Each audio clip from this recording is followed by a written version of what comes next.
Okay, so you can see here I've got the white, milk and dark chocolate. And just to sort of let you know a little bit about more the differences of the ganache, the milk, dark and the white is, for instance, when we used to take wedding appointments at the cake shop, I always used to push for dark chocolate ganache. So it might have been a milk chocolate centre, but I'd always ask for a very thin layer of dark chocolate on the outside before we iced the cake. And you can hardly see it and taste it. It just gives a nice firm finish to the cake and makes the cake really nice and sharp to decorate. But quite often they'll maybe say, oh no, I'd rather just have the milk chocolate. Well, that's absolutely fine. But the milk chocolate, because it melts a little bit quicker, sometimes you can't get just as sharp a finish with it. But that still works very, very well. And then the white chocolate ganache, that one's the more temperamental one. That's the one that is one score off buttercream for me. And so when a customer comes in, they want all white ganache.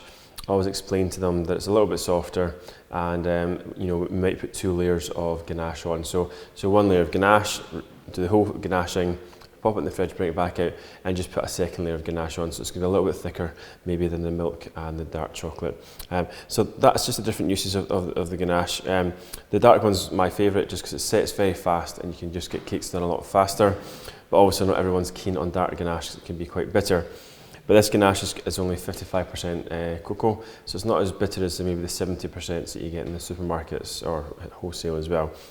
So this was 55, and so I always try and stick to ganache, and you'll notice in the tutorials I always work with dark ganache, purely because it sets a lot faster, and I can get the filling done a lot quicker, and likewise for a cake shop if you're in that same situation. Milk ganache is the in-between one, as I say, so it takes a little bit longer to set, but you can get away just doing one coat. And then just to recap, the white one is a bit more temperamental, so you've got to maybe do 2 coats to get that really nice, perfect finish. So hopefully that's give you some insight into the use of the ganache, and hopefully just makes your life a little bit easier.